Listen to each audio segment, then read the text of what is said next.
Okay, Bismillah, Assalamualaikum warahmatullahi wabarakatuh. Okay. First of all, let's thank unto our God Allah Subhanahu wa Ta'ala, who has given us some mercies and blessings, so we can attend in this good class without any trouble and obstacle. Secondly, may peace and salutation always been given to our Prophet Muhammad Sallallahu Alaihi Wasallam, who has guided us from the darkness to the lightness. Okay, so in this occasion, I want to talk about things that become a problem for many people, that is public speaking. So in this occasion, I want to solve about this problem in presentation about overcoming fear of public speaking. But before I start, let me introduce myself. So my name is Irza Fairuz from 11 RPL. So let's next to the material. Public speaking, whether it's in front of class, during a meeting, or during a speech competition, public speaking is something that is greatly feared by most people. When this happens, your legs start trembling, your heart pounds, sweat flows, your vision blurs, and in some cases, people even faint.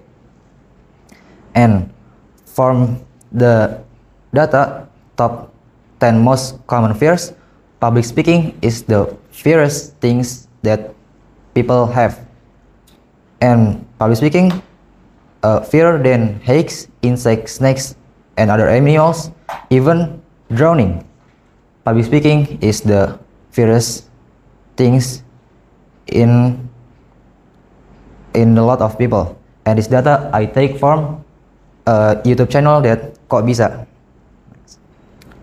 So this public speaking, this fear of public speaking is a phobia that called glossophobia. But why is public speaking is so scary? So public speaking becomes so scary because there is one part of nice. And public speaking become scared because there is one part of our brain that's called amygdala. So what is an amygdala? So amygdala is like our brain's automatic alarm system. It's a small part of the brain that's shaped like an almond. Its main job is super simple: to sense danger and immediately trigger the fight or flight response. That's why when you see a snake, hear a loud noise, or even just imagine giving a presentation, the amygdala reacts right away. So, is there a way to overcome this fear? But before I give the answer, I want to give you one more point that we must know. So, everyone has experienced nervousness. Yes, everyone. Every people in this world has experienced nervousness. Even the rich people, the businessmen, and other success people, they must have experienced nervousness. For example, Steve Jobs. Steve Jobs, the founder of Apple, will always practice for hundreds of hours before a speech. And second is John Lennon. John Lennon from the Beatles will always vomit every time before going on stage. And these two people have become a success people in this era. So back to the topic, is there a way to overcome this fear? And the answer is yes. So there is a way to overcome this fear of public speaking. So next, okay, first try looking at everything from a different perspective. This is a first step. Most likely, other people aren't judging as harshly as we think they are. And the fact is, other people are probably too busy thinking about themselves even think about us. Okay, so I have a tips and trick before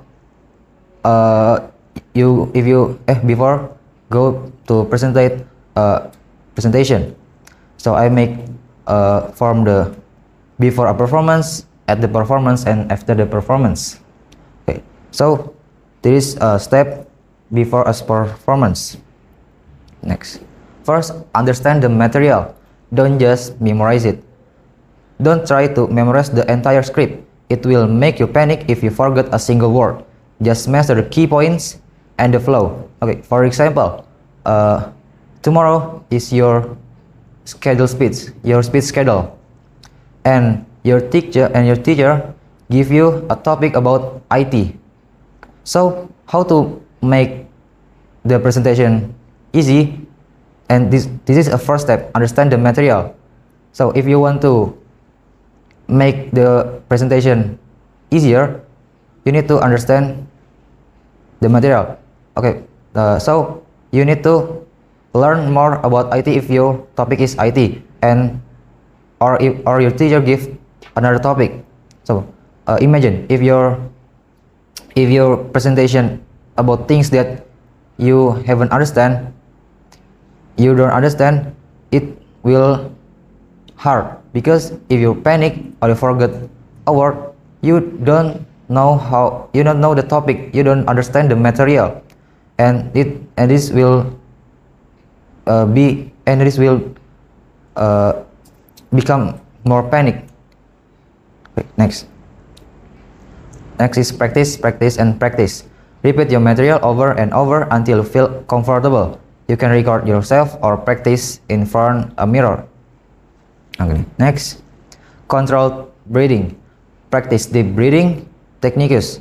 Inhale slowly through your nose, hold for a few seconds, and then exhale slowly through your mouth. This helps calm your nervous system. Okay. Next, I've on stage strategies. Okay.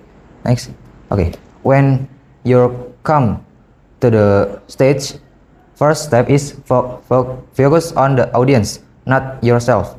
Shift your focus to the audience.